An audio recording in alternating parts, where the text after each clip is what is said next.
এখন আমাদের যত অভাব, সে অভাবটা আসলে সবচেয়ে বেশি, আমি চিন্তা ভাবনা করে দেখলাম, সবচেয়ে বেশি অভাবটা হলো আমাদের ভাবের। আপনার জীবনে একটি বারের জন্য খুবই সিরিয়াসনেসের সাথে আপনার জীবনের অপরাধগুলোর কথা স্মরণ করে এগুলোর পরিণাম যদি আল্লাহ শাস্তি দেন তাতে কি হতে পারে, আল্লাহর শাস্তি কত ভয়াবহ হতে পারে, এই সব বিষয়গুলোকে মাথায় রেখে আল্লাহর কাছে আপনি মুক্তি লাভের জন্য চোখের পানি ফেলে ছলছল করে একা নির্জন একটু ক্ষমা চাইবেন। আমি আল্লাহর কসম করে বলতে পারি, আপনার জীবনে যত স্বাদ, যত তৃপ্তি, যত সুখ আপনি অনুভব করবেন, বোধহয় পৃথিবীর কোনো সুস্বাদু খাবার খেয়ে সবচেয়ে আনন্দের কোনো মুহূর্তেও আপনি এতটা সুখ অনুভব করবেন না। দুর্ভাগ্য সে মানুষগুলোর যাদের আমাদের জীবনে আল্লাহর কাছে একটি বারের জন্য 40, 50, 60 বছরে মুসলিম হওয়ার পরও চোখের পানি ফেলে 2-5 মিনিটের জন্য ক্ষমা চাওয়ার সুযোগ হয়নি। কোনো পেরেশানি হলে নবী সাল্লাল্লাহু আলাইহি সাল্লাম নামাজে দাঁড়িয়ে যেতেন। মনটা ভালো লাগছে না, কোনো কারণে পেরেশানি মনে হচ্ছে, তখন বেলাল রাদিয়াল্লাহু তাআলা বলতেন, বেলাল, আজান দিয়ে নামাজের ব্যবস্থা করে আমাকে একটু প্রশান্ত করো, আমার একটা সুখের ব্যবস্থা করে দাও। আর আমাদের নামাজটা বোঝা হয়ে গেছে। অনেকেই আমরা আছি, বরং বেশিরভাগ মানুষই আছি, যে শয়তান আমাদেরকে বদমেজাজ করে তোলে। আমরা অনেকে টেরও পাই না যে আমি শয়তানের কাছে ব্যবহৃত হয়ে যাচ্ছি। সবাই ভালো আছেন? আলহামদুলিল্লাহ, সুম্মা আলহামদুলিল্লাহ। অমুসলিম প্রধান দেশগুলোতে অনেক ক্ষেত্রে সুন্নাহ খুব চমৎকারভাবে তারা ফলো করে। দুর্ভাগ্য আমাদের, আমরা মুসলিমরা ফলো করি না।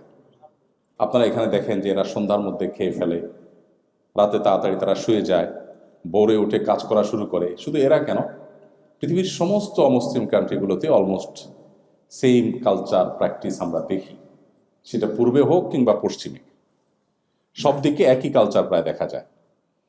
অথচ আমরা দেখি যে মুসলিম কান্ট্রিগুলো, যতগুলো মুসলিম দেশ আছে, অলমোস্ট সব মুসলিম কান্ট্রিগুলোতে দুর্ভাগ্যজনক বাস্তবতা যে আমরা গভীর রাত পর্যন্ত জেগে থাকি। বাংলাদেশে একটা অধঃপতন হয়েছে, আপনারা প্রবাসে আছেন দীর্ঘদিন পর্যন্ত, অনেকে হয়তো জানেন না। সে অধঃপতনটা হলো, শহর তো আগে থেকেই অধঃপতিত ছিল এই ইস্যুতে, গ্রাম এবং গ্রামীণ যে অঞ্চলগুলো সেগুলো তুলনামূলক একটু ভালো ছিল। আনফর্চুনেটলি সেটাও শেষ হয়ে গেছে এবং ধ্বংস হয়ে গেছে। তা হলো রাতে দেরি করে ঘুমানো। এটা এখন আমাদের গ্রামীণ কালচার হয়ে গেছে। গ্রামেও মানুষ 11টা-12টায় ঘুমায় না, তারপরে ঘুমায়। আবার সকালে ভোরে সবাই ঘুমায়, একটা বদভ্যাস হয়ে গেছে। যেটা বলছিলাম যে আমাদের সুন্নার প্র্যাকটিস আপনারা এখানে দেখবেন অনেক ক্ষেত্রেই। তমন থেকে একটা হলো রাতে তাড়াতাড়ি ঘুমানো। আপনারা জানেন নবী করিম সাল্লাল্লাহু আলাইহি ওয়াসাল্লাম সম্পর্কে মা আয়েশা বলেছেন, কানান নবী সাল্লাল্লাহু আলাইহি ওয়াসাল্লাম ইয়াকরাহুন নাওম ক্বাবলা আল ইশা ওয়াল হাদিস বা'দা। নবীজি এশার আগে ঘুমানো অপছন্দ করতেন, মাগরিবের পরে ঘুমানো অপছন্দ করতেন, আর এশার পরে কথাবার্তা বলা অপছন্দ করতেন। এশার পর তিনি তাড়াতাড়ি শুয়ে যেতেন। এখন গবেষকরা গবেষণা করে বলছে যে মানুষ যদি রাতের প্রথম প্রহরে ঘুমায়, তাহলে তার বডিতে যে পরিমাণ এনার্জি তৈরি হয়, যে পরিমাণ রিচার্জ হয় তার ব্যাটারি, রাতের মধ্যভাগের পরে ঘুমালে তার চাইতে অনেক গুণ কম রিচার্জ হয়। এবং একই ঘুম যখন শেষ প্রহরে রাতে ঘুমায় তখন আরও কম হয়। দিনে যখন হয় সেটা একেবারে আরও এর চাইতে বহুগুণ কমতে থাকে। তাহলে নবী করিম সাল্লাল্লাহু আলাইহি সাল্লাম যখন বলেছেন, তখন বিজ্ঞান এই আবিষ্কার, এই গবেষণার ফল আমাদেরকে দিতে পারে নাই, বা বিজ্ঞানের এই উন্নতি তখন ঘটেনি, কিন্তু সুন্নাহ তখন সাহাবীরা মেনেছেন, তার সুফল তারা পেয়েছেন। আমরা আনফর্চুনেটলি মুসলিম কান্ট্রিগুলো এটা ফলো করি না। ইভেন মিডল ইস্টের মতো এই আরব কান্ট্রিগুলোতে পর্যন্ত গভীর রাত পর্যন্ত জেগে থাকা, এটা একটা কমন তাদের ট্র্যাডিশন এবং সিস্টেমে পরিণত হয়েছে, আপনারা জানেন। এবং সকালে ঘুমানো, নবী করিম সাল্লাল্লাহু আলাইহি ওয়াসাল্লাম দোয়া করেছেন, আল্লাহুম্মা বারিক লি উম্মতি ফি বুকুরিহা, আল্লাহ আমার উম্মতের জন্য সকালের সময়টাতে আপনি বরকত দান করুন। অমুসলিমরা যখন নবী করিম সাল্লাল্লাহু আলাইহি ওয়াসাল্লামের সুন্নাহকে তারা আঁকড়ে ধরেছে, তাদের জীবনে তার ফলাফল, সুফল তারা ভোগ করছে। আনফর্চুনেটলি আমরা মুসলমানরা সেটা ভোগ করছি না। তো আমাদের নবী করিম সাল্লাল্লাহু আলাইহি ওয়াসাল্লাম 1450 বছর আগে প্রায় যে সমস্ত সুন্নাহর নির্দেশ আমাদেরকে দিয়ে গেছেন, এখন সেগুলোর সুফল দুর্ভাগ্যজনকভাবে অমুসলিমরা ভোগ করছে, কারণ তারা আমল করছেন। অথচ আমরা মুসলিমরা আমাদের নবীজির সুন্নাহকে আমল করছি না এবং তার সুফলও আমরা পাচ্ছি না। তো আলহামদুলিল্লাহ, এখান থেকে আপনাদের সেই লাইফস্টাইল আপনাদের অভ্যাস হয়ে যাচ্ছে সন্দেহাতীতভাবে, এটা একটা ভালো দিক এবং ভালো গুণ। তো সেজন্যই খুব গভীর রাত পর্যন্ত আমরা প্রোগ্রামে যাব না ইনশাআল্লাহ। আমি কোরআনে কারিমের 2-3টি আয়াতকে সামনে রেখে ইনশাআল্লাহ কিছু কথা বলতে চাই। আউযু বিল্লাহি মিনাশ শাইতানির রাজিম। ওয়াসারিউ ইলা মাগফিরাতিম মির রাব্বিকুম ওয়া জান্নাতিন আরদুহাস সামাওয়াতু ওয়াল আরদ উইদ্দাত লিল মুত্তাকিন الذين ينفقون في السراء والضراء والكاظمين الغيظ والعافين عن الناس والله يحب المحسنين والذين إذا فعلوا فاحشة أو ظلموا أنفسهم ذكروا الله فاستغفروا لذنوبهم ومن يغفر الذنوب إلا الله ولم يصروا على ما فعلوا وهم يعلمون أولئك جزاؤهم مغفرة من ربهم وجنات تجري من تحتها الأنهار خالدين فيها ونعم أجر العاملين কোরআনে কারিমের সূরা আলে ইমরানের 33, 34 এবং 35, 36 এই কয়েকটি আয়াত আমি তেলাওয়াত করেছি। খুব সংক্ষেপে ইনশাআল্লাহ আয়াতগুলোর সামারি আপনাদের সামনে নিবেদন করার চেষ্টা করব। শুরুতেই আমরা নিয়ত করে নেই আমরা এখান থেকে কিছু আমল করার সিদ্ধান্ত কোরআন এবং হাদিস থেকে পরিষ্কার কিছু বার্তা নিয়ে তারপর যাব ইনশাআল্লাহ। আল্লাহ রাব্বুল আলামিন ইরশাদ করছেন, ওয়াসারিউ ইলা মাগফিরাতিম মির রাব্বিকুম ওয়া জান্নাতিন আরদুহাস সামাওয়াতু ওয়াল আরদ, অর্থাৎ তোমরা প্রতিযোগিতায় অবতীর্ণ হও, দৌড়াও এবং দ্রুতগতিতে অগ্রসর হও তোমাদের রবের পক্ষ থেকে দেওয়া মাগফিরাতের জন্য, এবং সে জান্নাতের আশায় যে জান্নাতের প্রস্থতা নবমণ্ডল এবং ভূমণ্ডলের প্রস্থতার মতো। উইদ্দাতিল মুত্তাকিন, যে জান্নাত মুত্তাকিদের জন্য তৈরি করা হয়েছে। এই আয়াতে পরিষ্কারভাবে আল্লাহ রাব্বুল আলামিন আমাদেরকে কম্পিটিশনের একটা সূত্র বলেছেন। আমরা প্রতিযোগিতা করব কিসে? আজকে মাগরিবের নামাজ আমি এখানে পড়িয়েছি, আপনারা অনেকেই দ্বিতীয় রাকাত আমরা সূরা তাকাসুর পড়েছি, লক্ষ্য করেছেন। সেখানে আল্লাহ রাব্বুল আলামিন বলেছেন, আলহাকুমুত তাকাসুর হাত্তা যুরতুমুল মাকাবির। মানুষকে শেষ করে দিয়েছে কিসে? তাকাসুরে। তাকাসুর কি জিনিস? অধিক উপার্জনের বা অধিক অর্জনের কম্পিটিশন, নেশা, এটা মানুষকে তোমাদেরকে শেষ করে দিয়েছে। হাত্তা যুরতুমুল মাকাবির, এই কম্পিটিশন চলতে থাকে কতক্ষণ? কবরে যাওয়া পর্যন্ত। আল্লাহু আকবার। কোরআন এমন এক মহান গ্রন্থ, দুর্ভাগ্য আমাদের, আমরা মুসলিম কজন মানুষ এখানে আছি যে হাত তুলে বুকে হাত দিয়ে বলতে পারবো আমি কোরআনের শুরু থেকে শেষ পর্যন্ত একটি বারের জন্য ভালো করে পড়েছি। আমাকে মাঝে মধ্যে বিভিন্ন পডকাস্টে যেতে হতো এক সময়, এখন যাওয়া হয় না, সুযোগ হয় না। তো বইয়ের উপর আমাদের রকমারিতে আমাদের মাহমুদুল হাসান সোহাগ ভাই, আপনারা অনেকে চিনেন, বইটিয়ান মানুষ। এক সময় যিনি ইসলামের ছিলেন না, নাস্তিক ছিলেন, পরে আল্লাহ তাকে হেদায়েত দিয়েছেন। তিনি একটা পডকাস্টের জন্য আমাকে নিমন্ত্রণ করলেন, বললেন যে আমরা বই নিয়ে কাজ করি, আপনার জীবনে কোন বইয়ের সবচেয়ে বেশি প্রভাব ছিল? তাই বললাম, ভাই আমি আসলে খুব অলস মানুষ, বই টই পড়া আমার একেবারে হয় না। তবে বই যদি বলেন তো মানুষের রচিত বই এর কোনোটারই বিশেষ প্রভাব আমি কম্পেয়ার করার মতো আমি বলতে পারবো না বা মনে পড়ে না। তবে কোরআনের যে প্রভাব আল্লাহ তাআলা আমার উপর রেখেছেন সেটা বোধহয় আমি আপনাকে 2-4 ঘন্টা না, সারা জীবন বলে হয়তো শেষ করতে পারবো না। প্রতিটা আয়াতের প্রভাব।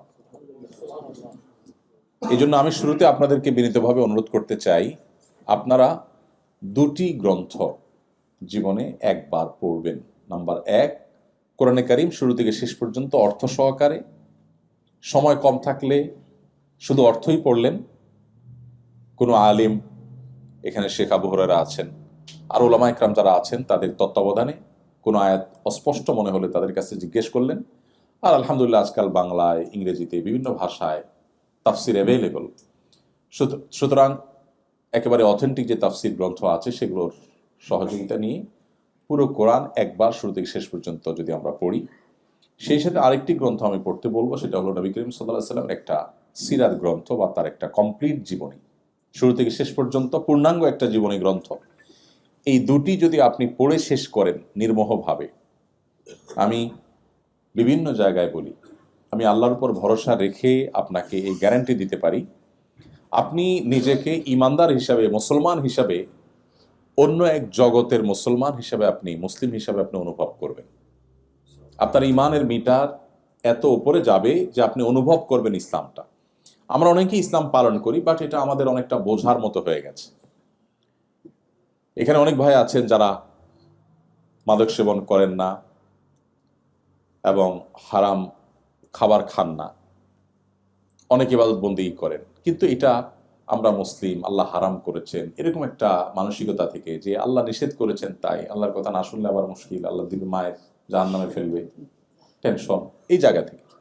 বিশেষ করে আমাদের তরুণদের মধ্যে, নতুন যে জেনারেশন আমাদের এখন, এই জেনারেশনের অনেকেই, তাদেরকে আমরা অবশ্য প্যারেন্টসরাও প্যারেন্টিংয়ের কোরআন এবং সুন্নাহ সম্মত প্যারেন্টিং না জানা থাকার কারণে বা অ্যাপ্লাই না করার কারণে আমরাও তাদেরকে এমনভাবে বলি যে আল্লাহকে তাদের কাছে নাউজুবিল্লাহ ভিলেনের মতো বানাই।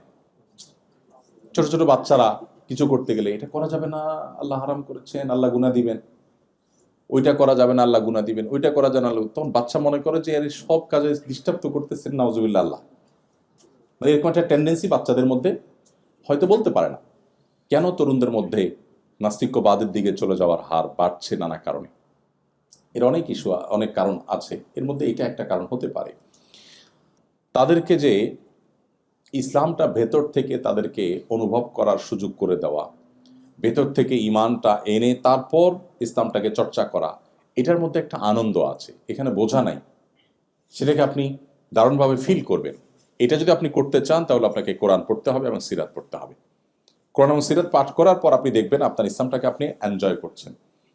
আপনার কাছে তখন কষ্ট হবে না, আপনার কাছে তখন অনেক আনন্দ হবে, অনেক সুখ অনুভব হবে। সাহাবা ইকরাম তাদের অবস্থা কি ছিল? খোদ নবী করিম সাল্লাল্লাহু আলাইহি সাল্লাম তিনি বলতেন, আরিহনা বিহা ইয়া বেলাল, কানা ইজা হাজাবাহু আমরুন ফাজা ইলা সালাহ। কোনো পেরেশানি হলে নবী সাল্লাল্লাহু আলাইহি সাল্লাম নামাজে দাঁড়িয়ে যেতেন। মনটা ভালো লাগছে না, কোনো কারণে পেরেশানি মনে হচ্ছে, তখন বেলাল রাদিয়াল্লাহু তাআলা বলতেন, বেলাল আজান দিয়ে নামাজের ব্যবস্থা করে আমাকে একটু প্রশান্ত করো, আমার একটা সুখের ব্যবস্থা করে দাও। আর আমাদের নামাজটা বোঝা হয়ে গেছে, আমাদের ইবাদতবন্দি বোঝা হয়ে গেছে, কারণ আমরা ইসলামটাকে সেভাবে শিখে জেনে বুঝে মুসলমান না। বিশেষ করে আমরা যারা বাংলাদেশে জন্মগ্রহণ করেছি বা মুসলিমের ঘরে জন্মগ্রহণ করেছি, আমরা সবাই মুসলিম বাই বর্ন বা মুসলিম বাই চান্স, বাপ মা মুসলমান তাই আমরা মুসলমান হয়ে গেছি। তো এই জন্য কোরআনে কারীমের আয়াতগুলো যখন আমরা অর্থ সহকারে বুঝে পড়ব, তো আমাদের বাস্তবতার সাথে যখন সেটাকে আমরা মেলাবো, দেখব যে এটা আসলে কোনো মানুষের গ্রন্থ না, কোনো মানুষ দ্বারা এগুলো সম্ভব না। সেজন্য আমি শুরুতে আপনাদের প্রতি উদাত্ত আহ্বান রাখলাম যে কোরআনে কারীম অর্থ সহকারে একটি কমপ্লিট সিরাত গ্রন্থ কমপক্ষে আমরা একটিবার শুরু থেকে শেষ পর্যন্ত পড়ে শেষ করব, এবং ভালো হয় ফ্যামিলিতে গ্রুপ স্টাডি করা গেলে। আমি জার্মানির বার্লিনে আমাদের কিছু ভাইদেরকে পেয়েছি, দারুল ইসলাম নামে একটা সংগঠনের অধীনে তারা কাজ করেন। 40-45 জন মেম্বার, তারা অলমোস্ট সবাই পিএইচডি হোল্ডার, সবাই বেশ ভালো ভালো অবস্থানে সেখানে আছেন। তো আমি তাদের জিজ্ঞেস করলাম আপনাদের দিনই মোটিভেশন, আমাকে সেখানে নেওয়ার জন্য তারা অনেক দিন চেষ্টা, শেষ পর্যন্ত সাকসেস। বললাম যে সিক্রেটটা কি? তোরা বললেন সিক্রেট হলো কোরআন। আমরা আজ বহু বছর আগে থেকে কয়েক বন্ধু মিলে আমরা গ্রুপ স্টাডি করতাম কোরআন, সেখান থেকে হতে হতে আজকে আমাদের কাজ আজকে বিশাল মহিরু আকার ধারণ করেছে। তো আপনার ইমানের জন্য প্রতিকূল পরিবেশে যদি আপনার ইমানের আইডেন্টিটিকে আপনি ধরে রাখতে চান, তো কোরআন আপনার সবচেয়ে বড় সহায়ক হবে ইনশাআল্লাহ। তো সবাই কোরআন বুঝে পড়বো তো ইনশাআল্লাহ। আমি সবাইকে বিনীতভাবে অনুরোধটি করলাম। আসুন এবার আমরা যে আয়াত এর তর্জমা করেছি সে আয়াতের প্রসঙ্গে আমরা একটু যাই। আল্লাহ বলছেন, তোমরা দ্রুততার সাথে দৌড়াও, কিসের জন্য? আল্লাহর মাগফিরাত পাওয়ার জন্য এবং জান্নাত লাভের জন্য। দুটি জিনিস, আল্লাহর মাগফিরাত এবং জান্নাত লাভ, এই দুইটা জিনিসের জন্য দৌড়াও। আমরাও দৌড়াই, কিন্তু সেটা হলো টাকা পয়সার জন্য, সামাজিক অবস্থানের জন্য, আমি আমার ভাষায় বলি সহজ বাংলায় ভাবসাবের জন্য। কিসের জন্য? ভাবসাবের জন্য। এখন আমাদের যত অভাব, সে অভাবটা আসলে সবচেয়ে বেশি, আমি চিন্তা ভাবনা করে দেখলাম, সবচেয়ে বেশি অভাবটা হলো আমাদের ভাবের। অভাবটা কিসের? ভাবের অভাব। আমি ভাব নিতে না পারলে আমার কষ্ট লাগে, যে আমার প্রতিবেশী সে 2টা বাড়ি কিনে ফেলেছে, আমি এখন একটাও কিনতে পারলাম না। অভাবটা বাড়ির না, অভাবটা কিসের? ভাবের। মানে আমি তার সাথে তাহলে তো ভাবে কুলালাম না। সব ক্ষেত্রে অলমোস্ট এই অবস্থা। আমাদের মা বোনরা নিশ্চয়ই শুনছেন আমাকে। প্রবাসীদের মধ্যে খাওয়ানো এটা দেশের চেয়ে একটু বেশি হয়। কাজকাম তো কম, আত্মীয় স্বজন নাই, মা নাই, বাপ নাই, ভাই নাই, বোন নাই, কারে খাওয়াবে? আমরা তো দেশে সারা দিন আত্মীয় স্বজন এর খেদমত আলহামদুলিল্লাহ করার সুযোগ, আপনাদের সেই সুযোগ তো নাই। তো কি করবেন? দুধের স্বাদ গোলদি মিটা, প্রতিবেশী অমুকরে তমুকরে। এটা দরকার আছে, বরং এটা আমাদের ইমানে আইডেন্টিটি বাঁচাবার জন্য এই সার্কেল মেনটেন করা এবং এই বিনোদনটা দরকার আছে, আমি এটাকে অ্যাপ্রিসিয়েট করি। কিন্তু যেটা অ্যাপ্রিসিয়েট করি না সেটা হলো এই আয়োজনের নাম দিয়ে যে ভাবসাবের কম্পিটিশন হয়, সেটাকে। কোনো ভাবির বাসা খেয়ে আসছেন 15 আইটেম, তা আপনার অন্তত ওইটা ক্রস করতেই হবে, 16 করতে হবে, তাই না? অসুস্থ কম্পিটিশন, ইমানদার সুলভ কম্পিটিশন না। এটা আমাদের আদর্শের সাথে, আমাদের ইমানের সাথে যায় না, কিন্তু আমরা এটা করি। এটার বাহ্যিক লেয়ার বা বাহিরের রূপটা হয় খুব বিনয়ের সাথে, ভেতরের রূপটা পুরোটাই অহংকারে ভরা। উপরের প্রলেপটা কিসের? বিনয়ের প্রলেপ। কিরকম বিনয়ের প্রলেপ? মনে করেন 15 পদ করলেন, করার পর মেহমানদের খাইতে দিলেন, মেহমানদের খাইতে বসায়া এরপরে আপনার ভাবসাবের আসল রূপ জাহির করা শুরু হয়। বলেন যে ভাই আসলে আমার বাজার থেকে হাঁস আনার কথা ছিল, হঠাৎ ডিউটির চাপ পড়ে গেছে, পারলাম না, হাঁসটা মিস হয়ে গেছে। আপনার ভাবি আরো 2টা ভর্তা করার কথা ছিল, অমুক অমুক ভর্তা, হঠাৎ করে একটু ঝামেলা হলো, পারলো না। এটার বাহ্যিক রূপ হলো বিনয়, যে হে মেহমান সাহেব, আপনার আরো খেদমত করা দরকার ছিল, বাট আমরা পারলাম না, এটা আমাদের ত্রুটি। কিন্তু এর ভেতরের রূপটা হলো অহংকার। সেটা হলো, এটার আসল তর্জমা হলো, এই কথার আসল অনুবাদ হলো যে মেহমান, তুমি যে 15 পদ খাচ্ছ, তুমি মাইন্ড ইট, আমাদের ক্ষমতা ইচ্ছে অনেক বেশি। আমি 16 পদ তোমাকে খাওয়াইতে পারতাম, জাস্ট ঝামেলা আসছে দেখে, নাহলে দেখতা তুমি। তোমার ভাবি আরো 2 পদ দিত, জাস্ট ঝামেলা আসছে জন্য পারে নাই। আমরা ইচ্ছে অনেক বেশি পারি, তুমি কি মনে করছো? এটার তুমি বেশি মনে করো না, আমাদের ক্ষমতা এর চাইতে আরো বেশি। এটা হলো এটার অনুবাদ। তাহলে দিন শেষে কম্পিটিশনটা কিসের? ভাবের। ইমানদার ভাবের কম্পিটিশন করবে না। আল্লাহ তাআলা এই আয়াতে ইমানদারের কম্পিটিশনের আইটেম বলে দিয়েছেন। কম্পিটিশন হবে আল্লাহর মাগফিরাত আদায়ের জন্য, কম্পিটিশন হবে জান্নাত লাভের জন্য। ভাইরা আমার, বস্তুবাদের মধ্যে হাবুডুবু খাচ্ছি, ভোগবাদ আমাদেরকে গ্রাস করে ফেলেছে চতুর্দিক থেকে আষ্টে পৃষ্ঠে, যার কারণে আমাদের আসল লক্ষ্য, জীবনের টার্গেট, সেটা দূরে সরে যাচ্ছে, আমরা সেখান থেকে সরে যাচ্ছি। শয়তান আমাদেরকে জীবনের অগুরুত্বপূর্ণ বিষয়গুলোকে আমাদের কাছে সবচেয়ে গুরুত্বপূর্ণ করে তুলেছে। এই জন্য প্রয়োজন হলো পুরো পরিবারের সিদ্ধান্ত গ্রহণ করা। কম্পিটিশন আমরা সবাই করব, কিসের জন্য? আমাদের লক্ষ্য, গোল কি হবে, সেটা আমাদের ফ্যামিলির প্রত্যেকে বসে ডিসাইড করতে হবে। আল্লাহ তাআলা আমাদেরকে সেই নির্দেশ দিচ্ছেন যে তোমরা যদি আল্লাহর মাগফিরাত এবং জান্নাত লাভের জন্য যদি দৌড়াতে থাকো, হাঁটলে হবে না, কি করতে হবে? দৌড়াতে হবে। তার মানে সাধারণ পথ চলা হলে হবে না, দুনিয়া টুকটাক না, আখেরাত টুকটাক, আর দুনিয়া হলো ঠিকঠাক। নামাজটা কোনো মতে, জবটা একেবারে খুব গুরুত্বের সাথে। তো এটা তো দৌড়ানো না, এটা হলো হাঁটা। তো আল্লাহ তাআলা আমাদেরকে নির্দেশ করছেন যে আমরা আল্লাহর মাগফিরাতের জন্য দৌড়াই এবং জান্নাত লাভের জন্য দৌড়াই। মাগফিরাত লাভের জন্য দৌড়ানো বলতে কি বোঝায়? মাগফিরাত লাভের জন্য দৌড়ানো মানে আল্লাহর কাছে মাপ চাওয়া। পৃথিবীতে মানুষ মানুষের কাছে মাপ চাইলে ভালো ফিল হয় না খারাপ ফিল হয়? আমি কি বোঝাতে পেরেছি প্রশ্নটা? আপনি যদি কারোর কাছে মাপ চাইতে হয়, কোনো কারণে আপনি এমন কিছু বলে ফেলেছেন যে একটা বাজে সিচুয়েশনে পড়েছেন, এখন আপনাকে ক্ষমা চাইতে হলো সবার সামনে বা পেছনে, ভাই আমি সরি, আমার ভুল হয়ে গেছে, আমাকে মাফ করে দেন, এই যে ক্ষমা চাওয়া, এই ক্ষমা চাওয়ার ফিলিংসটা মানুষের ভালো হয় না খারাপ হয়? অস্বস্তিকর, লজ্জাস্কর, অপমানকর, শেষ হয়ে যায়। মানে আমাকে ক্ষমা চাইতে হলো, এর চাইতে তার অনেক টাকা লস হয়ে গেল তার কষ্ট হতো না যত কষ্ট হয় মানুষের কাছে ক্ষমা চাইলে, তাই না? সুবহানাল্লাহ, আল্লাহ রাব্বুল আলামিন আমাদেরকে সে ক্ষমা চাওয়ার টেন্ডেন্সি তৈরি করার জন্য বলছে, কিন্তু পার্থক্য হলো সে ক্ষমাটা মানুষের কাছে চাওয়া নয়। কার কাছে চাওয়া? আল্লাহর কাছে চাওয়া। আপনারা নিশ্চয়ই বিভিন্ন সময় আল্লাহর কাছে ক্ষমা চেয়েছেন, ইস্তেগফার করার সুযোগ হয়েছে আমাদের অ্যাজ এ মুসলিম, সবারই কম বেশি হয়েছে। কিন্তু আমি আপনাকে আহ্বান করব, আপনার জীবনে একটি বারের জন্য খুবই সিরিয়াসনেসের সাথে আপনার জীবনের অপরাধগুলোর কথা স্মরণ করে এগুলোর পরিণাম যদি আল্লাহ শাস্তি দেন তাতে কি হতে পারে, আল্লাহর শাস্তি কত ভয়াবহ হতে পারে, এই সব বিষয়গুলোকে মাথায় রেখে আল্লাহর কাছে আপনি মুক্তি লাভের জন্য চোখের পানি ফেলে ছলছল করে একা নির্জন একটু ক্ষমা চাইবেন। ভাইরা আমার, একই কাজ যেটা মানুষের কাছে করার পর আপনি অপমান বোধ করেন, অস্বস্তি বোধ করেন, সেটা যখন আপনি আল্লাহর কাছে নিবেদন করবেন, আমি আল্লাহর কসম করে বলতে পারি আপনার জীবনে যত স্বাদ, যত তৃপ্তি, যত সুখ আপনি অনুভব করবেন, বোধহয় পৃথিবীর কোনো সুস্বাদু খাবার খেয়ে সবচেয়ে আনন্দের কোনো মুহূর্তেও আপনি এতটা সুখ অনুভব করবেন না। আল্লাহর কাছে ক্ষমা চাওয়াটা এত আনন্দের, এত তৃপ্তির। দুর্ভাগ্য সে মানুষগুলোর যাদের আমাদের জীবনে আল্লাহর কাছে একটি বারের জন্য 40, 50, 60 বছরে মুসলিম হওয়ার পরও চোখের পানি ফেলে 2-5 মিনিটের জন্য ক্ষমা চাওয়ার সুযোগ হয়নি। আল্লাহ রাব্বুল আলামিন আমাদের সবাইকে আল্লাহ তাআলার ইস্তেগফারকারী বান্দাদের কাতারে শামিল হওয়ার তৌফিক দান করুন।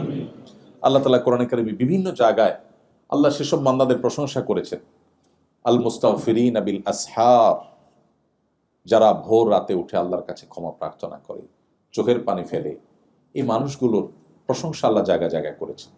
ইস্তেগফারকারী বান্দা আল্লাহর কাছে অনেক প্রিয়, অনেক পছন্দের। আল্লাহ মূর্খতা সুলভ দৃষ্টিভঙ্গির কারণে আমাদের অনেককে বলতে শোনা যায়, অনেক সময় আমরা বলি যে আমার জীবনে কোনো পাপ করি নাই, আমার জীবনে কোনো অপরাধ করি নাই। যে এই কথা বলে ইটসেলফ এটাই সবচেয়ে বড় অপরাধ। প্রতি মুহূর্তে আমাদের অজান্তে অসংখ্য গুনাহ করছি, অসংখ্য গুনাহ।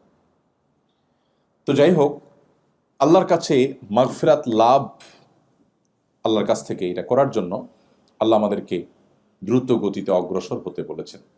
এই জন্য আমরা সেই কাজটি করব। আল্লাহ আমাদের সেই তৌফিক দান করুন। প্রিয় ভাইরা আমার, মাগফিরাত এমন একটা জিনিস, ইস্তেগফার এমন একটা জিনিস, এটা মানুষের দুনিয়া এবং আখিরাতের সকল সমস্যার সমাধানের মূল সূত্র। অনেক ভাই ব্রাদার, অনেক বোনেরা আমাদের কাছে জানতে চান যে ভাই খুব বিপদে পড়ে গেলে কি করব, কোন দোয়া পড়ব। আমি বলি, নবী করিম সাল্লাল্লাহু আলাইহি ওয়াসাল্লামের হাদিসের দিকে তাকালে মানুষের জীবনের সবচেয়ে কোণঠা সময়, সবচেয়ে কঠিন পরিস্থিতিতে আল্লাহর অলৌকিক সাহায্য লাভের জন্য সবচেয়ে কার্যকর আমলের নাম হলো ইস্তেগফার করা।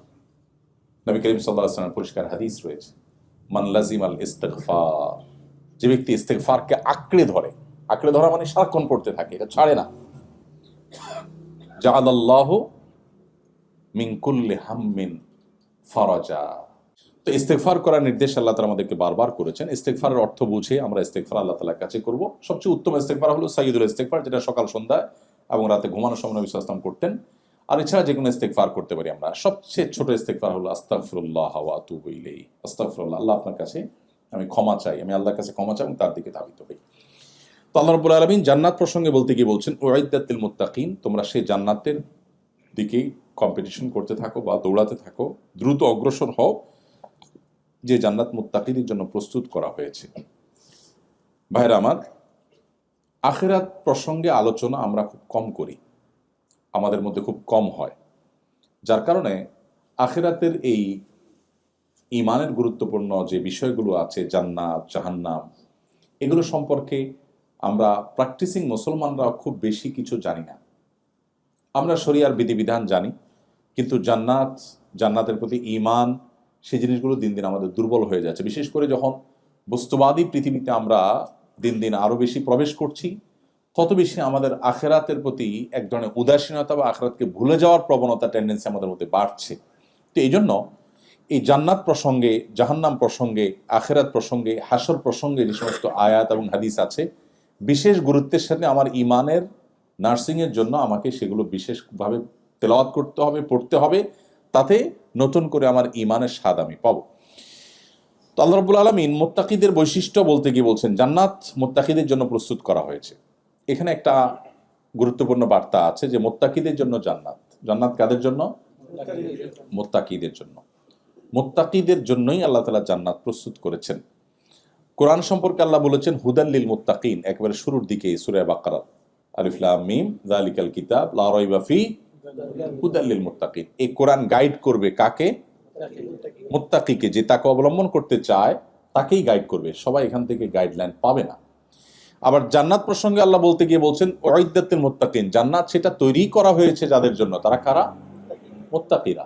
ইন্টারেস্টিং বিষয়, পুরো কোরআন জুড়ে আপনি দেখবেন যে আল্লাহর সমস্ত নেয়ামতগুলো সবগুলো আল্লাহ রিজার্ভ রেখেছেন যাদের জন্য, তারা হলেন মুত্তাকিরা। এবং এই মুত্তাকি হতে পারা এটা হলো ইমানদারের জীবনের সবচেয়ে বড় এবং প্রধান লক্ষ্য, যে সে মুত্তাকি হয়ে উঠবে।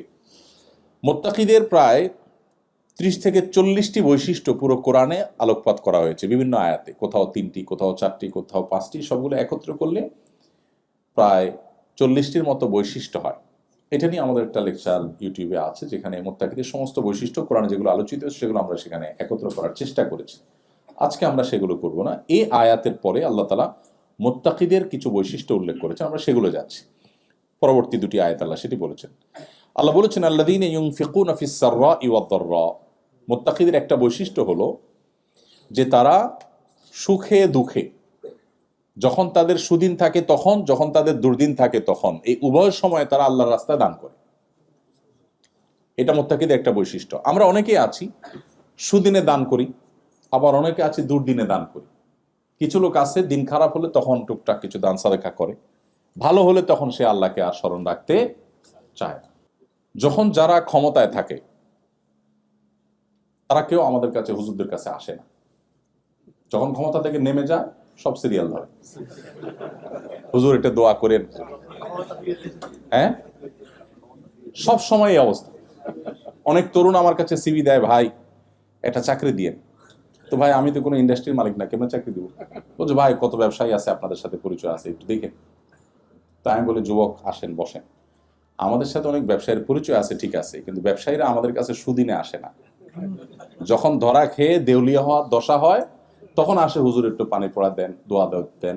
যখন সুদিন আসে তখন হুজুর দেখার সময় তার হাতে আর থাকে না, তখন সে দূরে দূরে থাকে। তো মুত্তাকির বৈশিষ্ট্য হলো সে সুদিনে দুর্দিনে সর্বাবস্থা আল্লাহর রাহে দান করবে। তার কষ্ট আছে, কষ্ট থাকলে সেই অনুপাতে কম করে দান করবে, কিন্তু তখনও সে করবে। 2 নম্বর বৈশিষ্ট্য হলো ওয়াল কাযিমিন আল গাইজ, যারা রাগ সংবরণ করতে পারে। কঠিন একটা বিষয়। অনেক ভালো ভালো মানুষ, ইয়া তাহাজ্জুদ গুজার, কপালে সিল পড়ে গেছে, লম্বা দাড়ি আছে, হয়তো আলেম মানুষও, দায়ী মানুষও, কিন্তু ওনার আসল রূপ বা চেহারা এইটা ওনার রাগের সময় ফুটে ওঠে, এবং সেটা না দেখলে বোঝা যায় না উনি আসলে মানুষটা কেমন। আল্লাহ রাব্বুল আলামিন মুত্তাকিদের বৈশিষ্ট্য বলতে গিয়ে বলেছেন জান্নাত যে মুত্তাকিদের জন্য, সে মুত্তাকিদের বৈশিষ্ট্যের মধ্য থেকে দ্বিতীয় গুণ হলো তারা নিজেদের ক্রোধকে সংবরণ করতে পারে। ক্রোধ সংবরণ করার কথা আল্লাহ বলেছেন, ক্রোধ না থাকার কথা আল্লাহ বলেননি। তাহলে বোঝা গেল ক্রোধ থাকাটা খারাপ না, ক্রোধ নিয়ন্ত্রণ করতে না পারাটা খারাপ। যদি কেউ রাগ তার ভিতরে একেবারেই নাই, সে ধোঁয়ার সাপ, এটা প্রশংসার কোনো বিষয় না। আল্লাহ কিন্তু বলেন নাই ওয়াল আদিমিন আল গাইজ, আল্লাহ বলেন না যাদের গোসা রাগ বলতে কিচ্ছু নাই এরা মুত্তাকি, আল্লাহ বলেন নাই। তাহলে বোঝা গেল গোসা রাগ থাকতে হবে, কারণ এটা নাহিয়ানিল মুনকারের ক্ষেত্রে গোসা রাগের দরকার হবে কি হবে না? এই জন্য দেখেন আল্লাহ শব্দ নিয়ে যদি আপনি বিশেষ কোরআনে শুধুমাত্র আলফাজ, সব শুধু কোরআনকে কেন্দ্র করে 80 থেকে 85টা শাস্ত্র পৃথিবীতে গড়ে উঠেছে, মুসলিম মনীষা গড়ে তুলেছে। দুর্ভাগ্য আমাদের, শুধু কোরআনের টেক্সটটা পর্যন্ত পড়ে দেখা হয়নি 50 বছরের মুসলমান, কখন সে 85টা শাস্ত্র নিয়ে পড়বে? শুধু কোরআনের শব্দের রহস্য নিয়ে যে সমস্ত গবেষণা শত শত বছর, হাজার বছর ধরে হয়েছে, এক একটা শব্দের গবেষণা আপনার ইমানের মিটারকে কোথায় নিয়ে যাবে। আপনি চিন্তা করবেন যে কোনো মানুষ দ্বারা এটা সম্ভব হয় না। লাতাইফুল কোরআন, রমুজুল কোরআন, গমুজুল কোরআন, কোরআনের যে সিক্রেটস গুলো, কোরআনের যে লেয়ারে লেয়ারে আল্লাহ তাআলার যে সমস্ত কুদরত গুলো আছে, সেগুলো যদি আমরা অ্যানালাইসিস করি বা পড়ি, তো আমাদের ঈমান অনেক বেশি বৃদ্ধি পাবে। দেখুন এখানে আল্লাহ তাআলা বলেছেন ওয়াল কাযিমিন আল গাইজ, আল্লাহ বলেন নাই ওয়াল আদিমিন আল গাইজ। আদিমিন আল গাইজ মানে হলো যাদের রাগ নাই। মুত্তাকিদের বৈশিষ্ট্য আল্লাহ সেটা বলেন নাই। তাহলে বোঝা গেল রাগ থাকতে হবে, কিন্তু রাগরে কি করতে হবে? কন্ট্রোল করতে হবে। এইটা বড় জটিল কাজ। বেশিরভাগ মানুষ রাগ উঠে গেলে ডায়রিয়ার রোগীর মতো হয়ে যায়। ডায়রিয়ার রোগী যেরকম একটা পর্যায়ে গেলে আউট অফ কন্ট্রোল হয়ে যায়, তার স্টুল পাস তার হাতে, তার নিয়ন্ত্রণে থাকে না, এরকম একটা লেভেলে চলে যায় না? আমি বলি বদরাগী রোগ যারা নিয়ন্ত্রণ করতে পারে না নিজেরে, সেই জন্য কল্পনা করে যে আমি ওই পেশেন্টের মতোই, আমিও আমার আউট অফ কন্ট্রোল। এই রোগের রোগী আমরা বেশিরভাগ মানুষ, অনেকেই আমরা আছি, বরং বেশিরভাগ মানুষই আছি যে শয়তান আমাদেরকে বদমেজাজ করে তোলে। আমরা অনেকে টেরও পাই না যে আমি শয়তানের কাছে ব্যবহৃত হয়ে যাচ্ছি। কিভাবে রাগ কন্ট্রোল করবেন? দীর্ঘ আলোচনার ব্যাপার, আমি সংক্ষেপে ছোট ছোট করে কয়েকটা পয়েন্ট বলি। নাম্বার 1, মানুষকে ক্রোধান্ধ করে দেয়, প্রচন্ড ভাবে মানুষকে রাগান্বিত করে দেয় ইবলিস। কিসে করে? ইবলিস, শয়তান। তো এই জন্য শয়তানের কাছ থেকে আল্লাহর কাছ থেকে পানা চাওয়া। যখন রাগ উঠবে, মনে হবে যে আমি এখন বোধহয় নিয়ন্ত্রণ হারিয়ে ফেলছি, আমি বোধহয় এমন কিছু বলে ফেলবো যেটাও মানে আমাকে অস্বস্তিতে ফেলবে বা আমাকে মুখ ছোট করে দিবে, তখন আল্লাহর কাছে শয়তান থেকে পানা চাওয়া, আউযু বিল্লাহি মিনাশ শাইতানির রাজিম পাঠ করা। এক ব্যক্তি নবী করিম সাল্লাল্লাহু আলাইহি সাল্লামের সামনে খুব রাগান্বিত হয়ে কাঁপছিল, থরথর করে, এরকম একটা পরিস্থিতি যখন তৈরি হয়েছে, নবীজি সাল্লাল্লাহু আলাইহি সাল্লাম তখন আরেকজনকে শুনিয়ে শুনিয়ে বলছেন, ওই ব্যক্তিকে না, আরেকজনকে বলছেন, এই যে লোকটা অনেক রাগান্বিত হয়ে পড়েছে, আমি একটি বাক্য জানি যে বাক্যটি সে পাঠ করলে আল্লাহ তাআলা তার রাগকে কন্ট্রোল করে দিবেন, সেটা হলো আউযু বিল্লাহি মিনাশ শাইতানির রাজিম পাঠ করা। এটা কিন্তু ওই ব্যক্তিকে শুনায় তিনি বললেন। তার দাওয়ার হিকমা দেখেন। নবী যদি ডাইরেক্ট তাকে বলতেন, এই ভাই মাথা গরম করছে কেন, আউযু বিল্লাহ পড়ো, হয়তো লোকটা ডিনাই করে বসতো রাগের আতিশয্যে, নবীজির মুখের উপর ডিনাই করার কারণে বেঈমান হয়ে যেতে পারত। এই জন্য নবী সাল্লাল্লাহু আলাইহি ওয়াসাল্লাম তার ট্রিটমেন্ট দেওয়ার জন্য, সে যেন শুনতে পায়, এভাবে আরেকজনের সাথে জিনিসটা আলাপ করেছেন। পারপাস সার্ভ হয়ে যাবে, কিন্তু তার কোনো বাজে রিঅ্যাক্টের আশঙ্কা থাকবে না। আমরা যে নবীর উম্মত, তার দাওয়াতে কত হিকমা ছিল, কত কৌশল ছিল, কত প্রাজ্ঞতা ছিল, কত বিচক্ষণতা ছিল। এমনি এমনি মাত্র 10 বছর সময় পেয়েছেন মদিনাতে, একটি বছর আরামে ঘুমাতে পারেননি, নিশ্চিন্তে ঘুমাতে পারেননি। কখনো বদর, কখনো উহুদ, কখনো তাবুক, কখনো খন্দক, একের পর এক যুদ্ধ চাপিয়ে দেওয়া হয়েছে। এরকম কোণঠাসময় পরিস্থিতিতে একটা মানুষের বেঁচে থাকা যেখানে দায়, সেখানে তার মিশনকে পৃথিবীর সবচেয়ে শক্তিশালী মিশনে পরিণত করে দুনিয়া থেকে গেছে। পৃথিবীতে তার চাইতে সাকসেস আরেকজন মানুষ আপনি দেখাতে পারবেন না। 10 বছরে তো আমরা আমাদের সংসারের অবস্থাই পরিবর্তন করতে পারি। আপনারা অনেকে আছেন 20 বছর হয়ে গেছে, এখনো গোছায় উঠতে পারেন। 10 বছরে বিশ্ব মানবতার মোড় ঘুরিয়ে দিয়ে তারপর চলে গেছে, সাকসেস হয়েছে। এই মানুষটি আল্লাহ রাব্বুল আলামিন তাকে যে বিচক্ষণতা দিয়েছেন, তাকে যে হিকমা দিয়েছেন, সেটা কোরআনের প্রতি শব্দে শব্দে তার হিকমার আলোচনা রয়েছে। এই জন্য নবীজির সম্পর্কে তার সহধর্মিনী আমাদের মা আয়েশা রাদিয়াল্লাহু আনহা বলেছেন, কানা খুলুকুল কোরআন, নবীজির চরিত্র ছিল কোরআন। তো এখানে নবী সাল্লাল্লাহু আলাইহি ওয়াসাল্লাম যখন দেখলেন ওরা রাগান্বিত হয়েছে, তিনি সরাসরি তাকে না বলে তিনি বললেন, আমি একটা বাক্য জানি যেটা বললে তার রাগ প্রশমিত হয়ে যাবে। তার রাগ প্রশমিত হয়ে গেছে। আপনারা এও জানেন, বারবার শুনেছেন যে নবীজি যখন সোসাইটিতে কোনো ভায়োলেশন দেখতেন, কোনো শরিয়া বিরোধী কাজ দেখতেন, আল্লাহর বিধানের পরিপন্থী কিছু দেখতেন কোনো ব্যক্তি বিশেষের মধ্যে, তাকে বললে হয়তো তিনি লজ্জায় পড়ে যাবেন, আনইজি ফিল করবেন, নবীজি মিম্বরে উঠে বলতেন, আমার কি হলো, কিছু লোককে দেখি তারা এরকম এরকম কাজ করে যেটা করা উচিত নয়।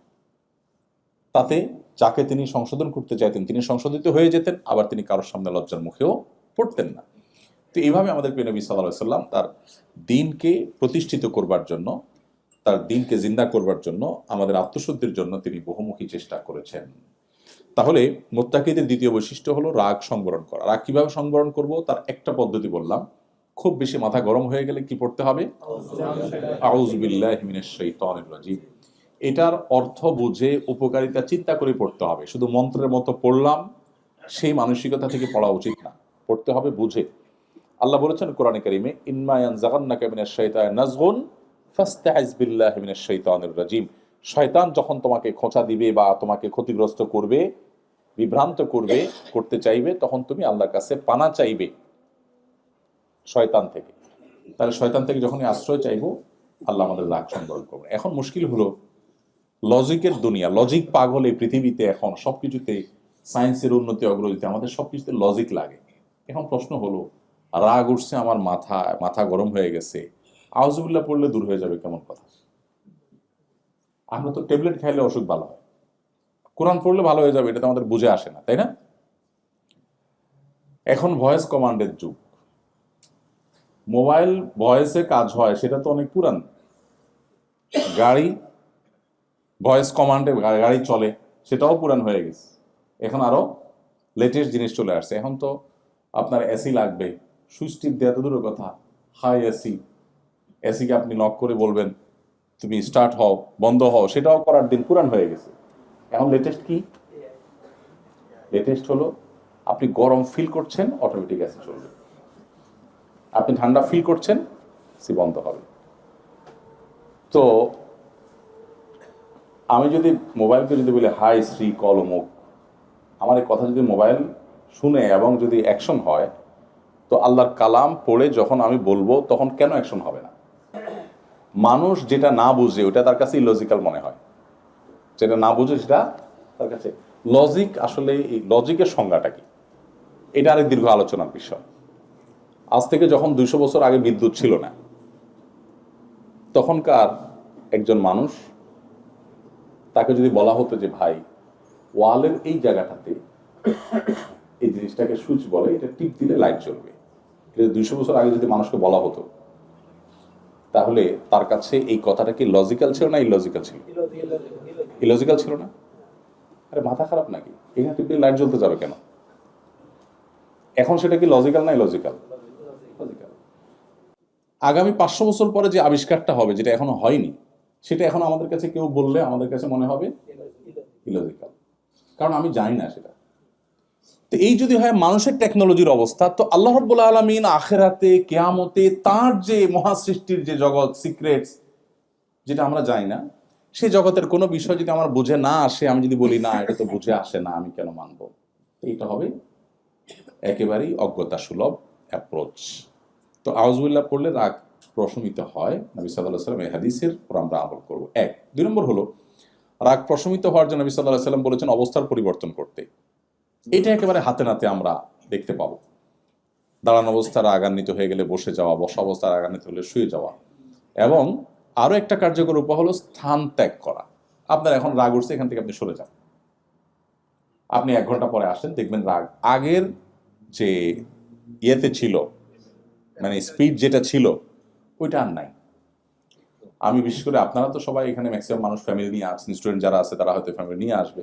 আমি মিডল ইস্টে যারা থাকে প্রবাসী বা মালয়েশিয়াতে, এই সমস্ত প্রবাসীদের মধ্যে কথা বললে বলি ভাই, আমি বহু প্রবাসীকে দেখছি মোবাইলে, সেই তখনকার কথা 2009-10 সালে কথা বলতেছি, যে মোবাইলে আপনার রিচার্জ করে বউয়ের সাথে ঝগড়া শুরু করে।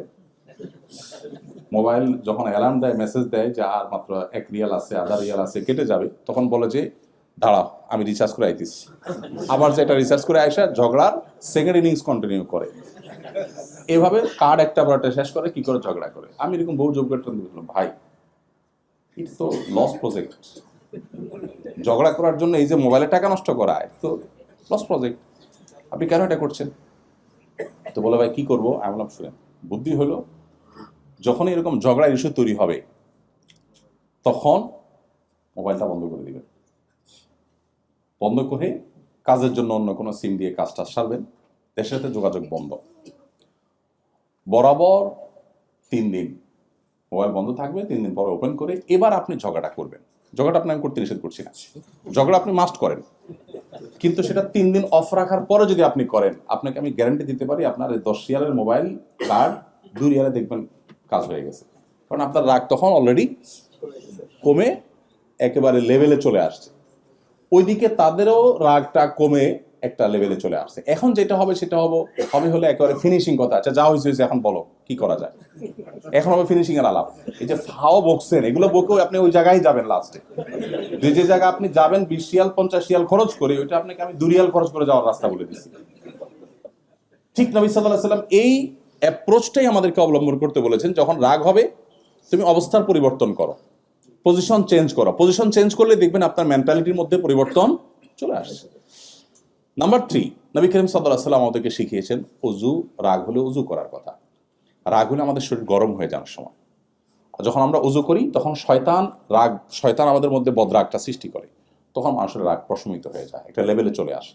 বদরাগ মানুষকে ধ্বংসের দ্বার প্রান্তে নিয়ে যায়। এই জন্য মুত্তাকিদের বৈশিষ্ট্য হলো সে রাগ সংবরণকারী হতে হবে। আমাদের অনেক বোনরা আছেন, অনেক ভাইরা আছেন, রাগ উঠলে মাথা ঠিক থাকে না, এবং নিজের বদরাগকে আবার সার্টিফাই করার জন্য ওইটাকে এমনভাবে আমরা উপস্থাপন করি মনে হয় এটা বিশাল বড় একটা গুণ।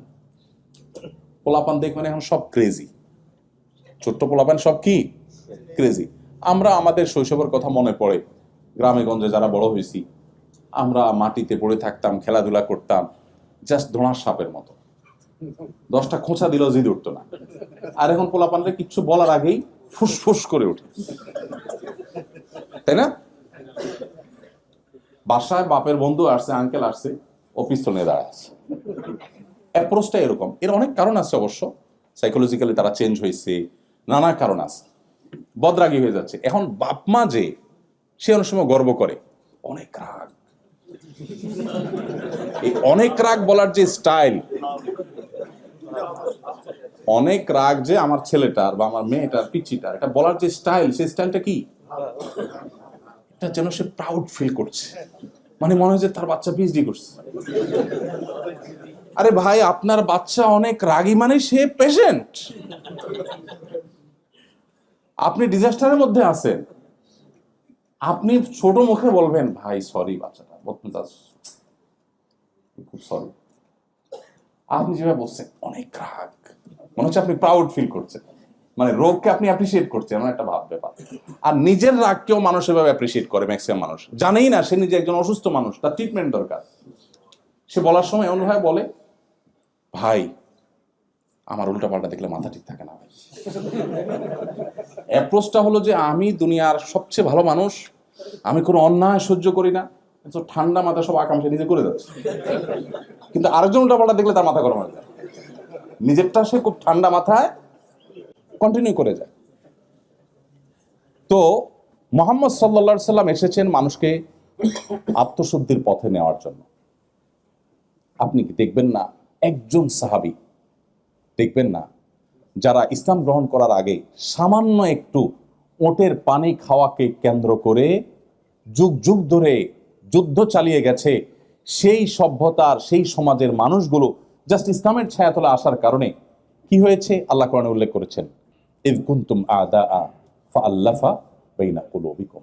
তোমরা স্মরণ করো সেই সময়ের কথা যে তোমরা পরস্পর শত্রু ছিলে, কিন্তু ইসলাম তোমাদেরকে এমন একটা জায়গায় এনেছে এখন তোমরা সম্প্রীতির বন্ধনে আবদ্ধ হয়ে গেছো। আউস এবং খাজরাজ এরকম বিবাদমান দুটি পক্ষ এক প্লেটে বসে খানা খেয়েছে, যেটা তারা কল্পনাও করেনি। নবী সাল্লাল্লাহু আলাইহি সাল্লামের সান্নিধ্য, তিনি মানুষকে মানুষ হিসেবে গড়ে তুলেছেন, এবং সেজন্যই কোরআন দেখেন প্রতিটা শব্দে শব্দে আমাদেরকে সেই পথে পথে নির্দেশ করেছে। এই জন্য নবী সাল্লাল্লাহু আলাইহি সাল্লাম রাগ সংবরণ করার জন্য আমাদেরকে অজুর পরামর্শ দিয়েছে। অজু করলে রাগ কি হবে? প্রশমিত হবে। আমরা অনেকেই আছি এটাকে রোগ মনে না করে এটাকে আমাদের পজিটিভ দিক মনে করি, এবং আমাদের এই রোগটাকে আমরা পেলে পুষে, ওই যে সাপ কলা দুধ দিয়ে কলা দিয়ে সাপ পোষে যেরকম, আমরা আমাদের এই রোগটাকে অনেকে পুষে বেড়াচ্ছি। আল্লাহ আমাদের রাগগুলোকে সংবরণ করার তৌফিক দান করুন।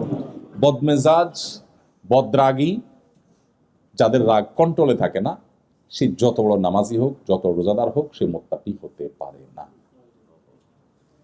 এবার চিন্তা করুন, আমরা অনেক নামাজি মানুষ আটকা পড়ে যাব, অনেক তাহাজ্জুদ গুজার মানুষ আটকা পড়ে যাব না? এই জন্য ভাই আল্লাহর জন্য বিনম্র হয়ে যেতে হবে। রাগ করে ফেলেছি কারোর সাথে, মাপ চাইতে কোনো দ্বিধা করা যাবে না। আমি আমার একটা ব্যক্তিগত প্র্যাকটিসের কথা আপনাদের সঙ্গে শেয়ার করি, আপনাদের হয়তো উপকারে আসবে।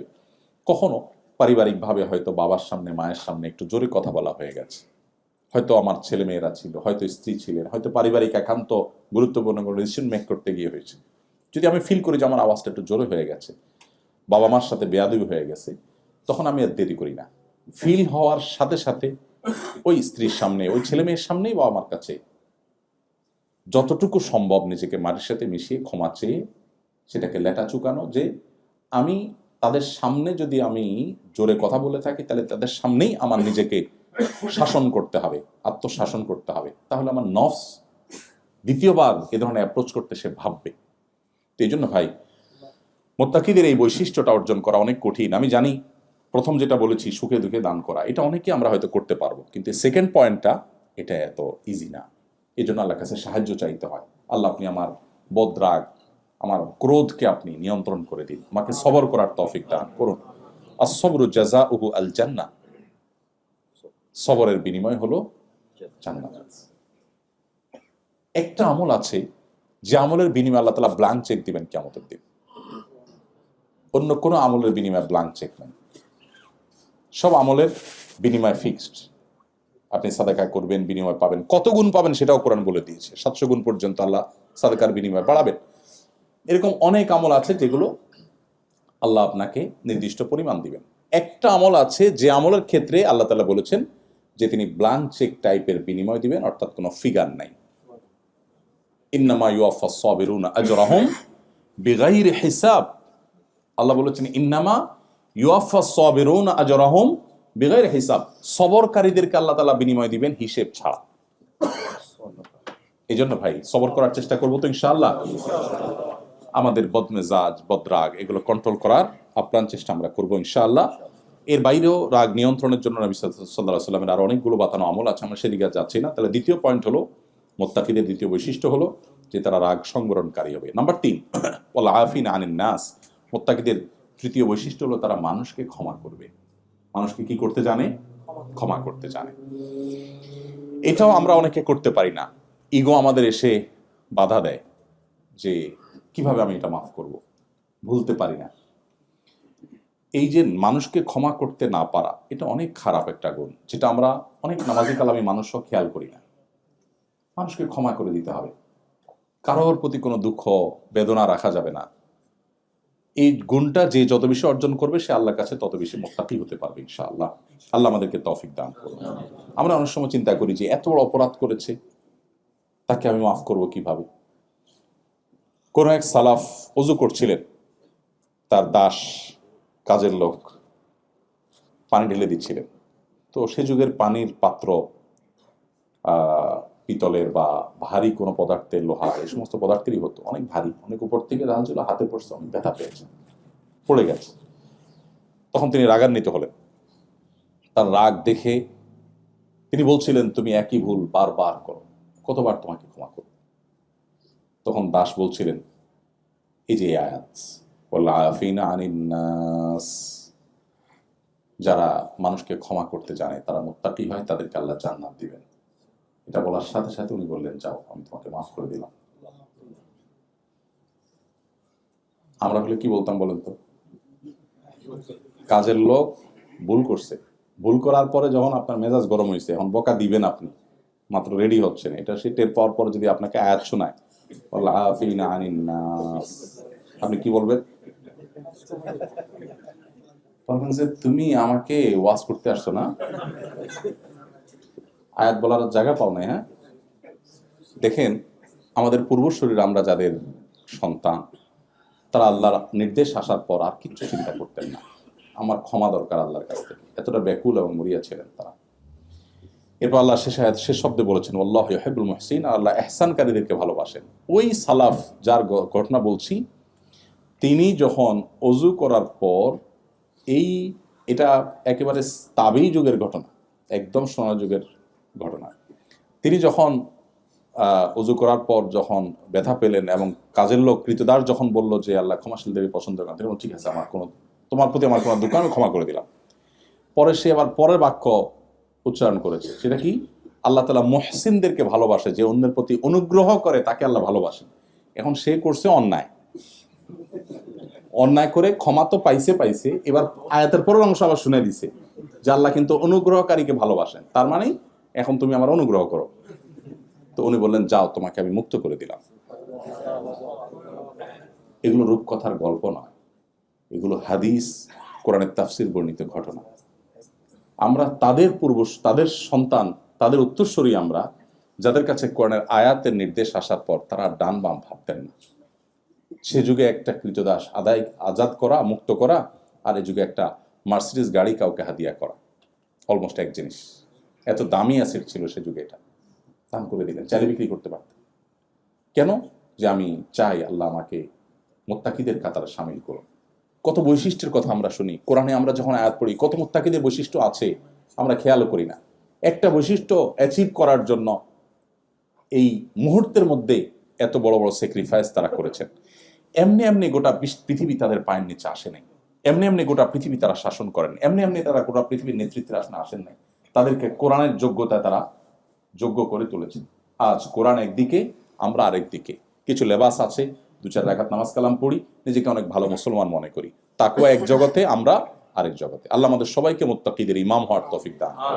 আল্লাহ কত সুন্দর দোয়া শিখিয়েছেন সূরা ফুরকানের 74 নম্বর আয়াত, রব্বানা হাবলানা মিন আজওয়াজিনা ওয়া যুররিয়াতিনা কুররাতা আয়ুন ওয়াজআলনা।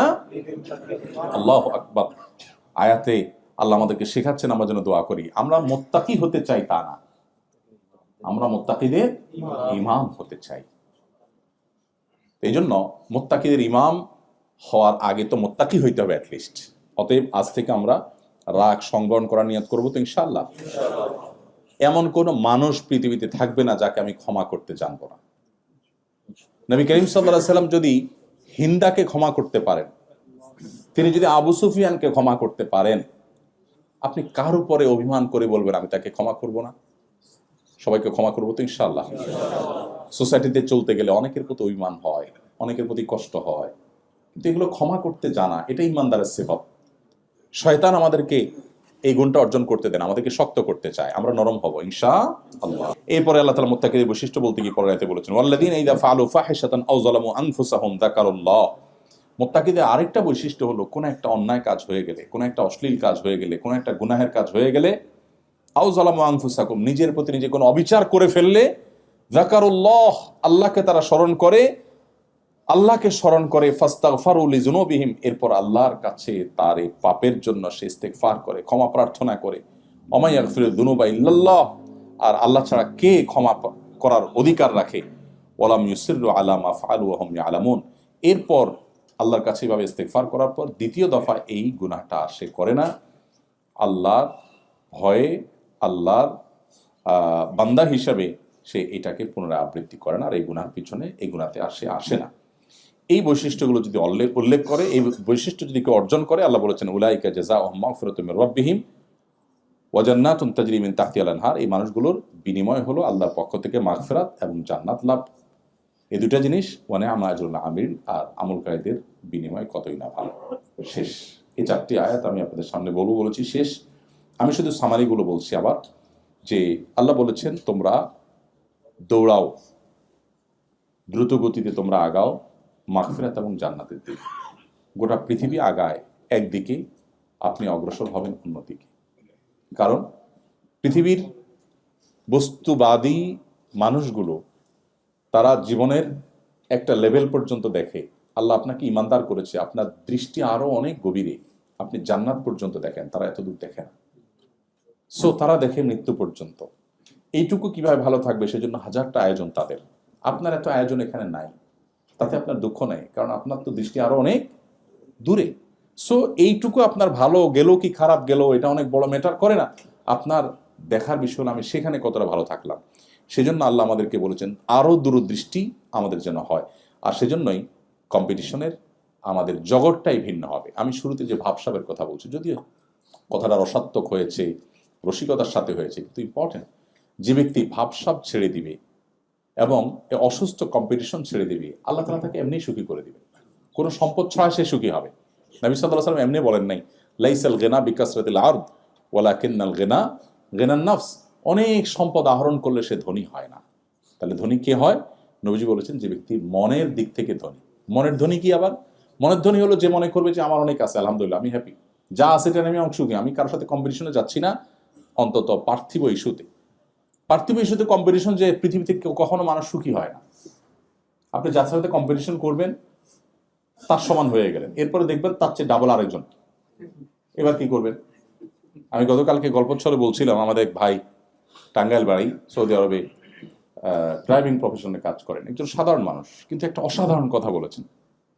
উনি বলেছেন যে আমার বাবা আমাকে বলল যে বাবা, আমাদের পাশের জমিটা বিক্রি হবে, জানি তোমার বেতন কম, ড্রাইভিং প্রফেশনে কাজ করো, মিডল ইস্টে অল্প টাকা পাও, কিন্তু বাবা পাশের জমিটা না নিলে তো হয় না, যা নিতে হবে। আরেকজন এসে নিয়ে ফেললে কেমন হয় নিজের পাশের জমি? তো উনি বললেন যে ভাই, আমাকে বললেন যে ভাই, আমি আব্বাকে বললাম যে আব্বা, কষ্ট করে ধার দেনা করে পাশের জমি এটা নিলাম, তুমি টেনশন করিও না, কিন্তু পাশ তো শেষ হবে না বাবা, জমির তো আরো 3টা পাশ আছে। এক পাশের জমি আমি নিলাম, নিলে পাশ আরো 3টা থাকবে। ইভেন যেটা আমি নিলাম এটা নেয়ার পর এটারও আবার পাশ, মানে 3টা হবে ভুল, এটা নেয়ার পর পর তো আবার 4টাই হয়ে যাবে, এটারও তো আবার পাশ আছে। তো আমি আজকে এই পাশেরটা নিলাম, কালকে ওই পাশেরটা নিব, ওইটা নেয়ার পর আবার ওইটার আবার পাশ হবে, তো এটার তো কোনো এন্ডিং হবে না বাবা। তুমি বরং আমাকে একটা লিমিটেশন দিয়ে দাও যে এই পর্যন্ত আমরা নেব, এরপর আর নেব না, তাহলে আমি ট্রাই দিই। তা না হলে তুমি এইভাবে আমাকে দুনিয়াটা আল্লাহ তাআলা এরকম একটা গর্তের মতো করে দিয়েছেন যে এটার কোনো এন্ডিং নাই। মানুষ পাগলের মতো ছুটতে ছুটতে আল্লাহকুমুত তাকাসুর হাত্তা যুরতুল মাকাবির, একটা সময় রিয়ালাইজ হয়। দেখুন, অ্যাজ এ মুসলিম, বিশেষ করে আমাদের এখানে অনেক তরুণ বন্ধুরা আছেন, একটা বয়সে বুঝে আসবে যে আসলে জীবনের সবই ছিল মিছে, কিন্তু তখন আর জীবনের কোনো ব্যাক গিয়ার নাই, পেছনে আসার আর কোনো স্কোপ, শুধু চোখের পানি ফেলবেন, আফসোস করে আর কাজ হবে না। এই জন্য ভাই, আমাদের কম্পিটিশন হবে জান্নাত এবং আল্লাহর মাগফিরাত লাভের জন্য। চেষ্টা করা যাবে তো ইনশাআল্লাহ। মাগফিরাত লাভের জন্য চেষ্টা করলে কি লাভ হবে? দুনিয়াতে আল্লাহ তাআলা রিজিকের কষ্ট দূর করে দিবেন। আল্লাহ সূরা নূহের মধ্যে বলেছেন যে যারা ইস্তেগফার করবে তাদের কি হবে? ইউমদিদুকুম বিআমওয়ালিন ওয়া বানিন ওয়া ইয়াজআল লাকুম জান্নাতিন ওয়া ইয়াজআল লাকুম আনহারা। আল্লাহ সম্পদ সন্ততি দিয়ে সমৃদ্ধ করবেন। সো আমাদের সেদিকে যেতে হবে। সেই সাথে যখন আমরা কিছু গুণ অর্জন করব তখন সে জান্নাতের উপযোগী হতে পারবো, মুত্তাকি হতে পারবো। কি গুণগুলো? নাম্বার 1, সুখে দুঃখে সর্বাবস্থা আল্লাহ রাহে দান করা। নাম্বার 2, নিজের রাগকে সংবরণ করা, যেখানে সেখানে যে কোনো মাত্রা রাগ ছেড়ে না দেওয়া, যেখানে যতটুকু প্রয়োজন ততটুকু রাগের শুধু যথাযথ প্রয়োগ করা। নাম্বার 3, মানুষকে ক্ষমা করতে শেখা, মানুষকে ক্ষমা করতে জানা, ক্ষমা করা মানুষকে। যত মানুষ অন্যায় করুক আমি ক্ষমা করবো ইনশাআল্লাহ, আমি লস করব না, ক্ষমা করলে আমার লাভ। দেখেন, যার ঈমান নাই তার সবই লস, যার ঈমান আছে তার সবই লাভ। নবী করিম সাল্লাল্লাহু আলাইহি ওয়াসাল্লাম বলেছেন, আজাবান লি আমরিল মুমিন ইন্না আমরাহু কুল্লাহু খায়র। ঈমানদারের পুরো জীবনটাই অদ্ভুত, সবকিছুতেই কল্যাণ। ইন আসাবাহু খায়রুন সাবারা শাকারা ফাকানা খায়রাল্লাহ। ঈমানদার জীবনে কোনো ভালো কিছু অ্যাচিভ করছে, বলে আলহামদুলিল্লাহ, খুশি, আল্লাহকে ক্রেডিট দেয়, সে শুকরিয়া করে সওয়াব পায়। আবার যদি নাসাবাহু শাররুন, যদি তার জীবনে কোনো বিপদ আসে, সবারা, সে সবর করে, ফাকানা খায়রাল্লাহ, তখনও সে সওয়াব পায়। তাহলে হাতে মরলেও লাখ, বাঁচলেও লাখ, ঈমানদারের সে অবস্থা। এই জন্য আল্লাহ রাব্বুল আলামিন আমাদেরকে মানুষকে ক্ষমা করতে নির্দেশ করেছেন। মানুষকে ক্ষমা করতে জানা, এটা হলো সবরের আলামত।